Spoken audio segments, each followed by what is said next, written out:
Good morning, Savers. It's a brisk morning, probably in the 30s, no, right 40s. No frost on the windshields this morning. So happy to see your faces.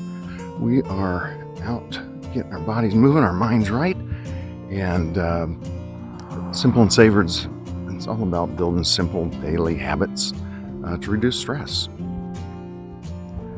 So we are still on Love Month, even though it's March, using Vex King's Good Vibes, Good Life. Just some really good tips. If you haven't read that book, definitely check it out.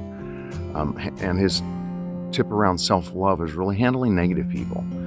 I think his statement with just by being somebody, there's going to be a hater.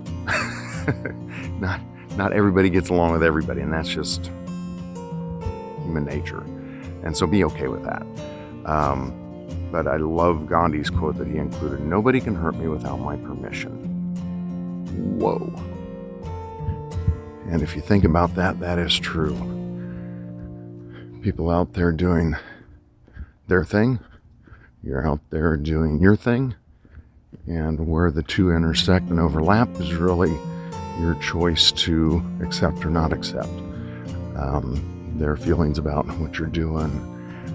Really just make sure it aligns with who you are, what you want, and that you're doing good in the world. Love to hear comments in the comments. I love this time of day. Things starting to wake up. People are heading to work early in the morning.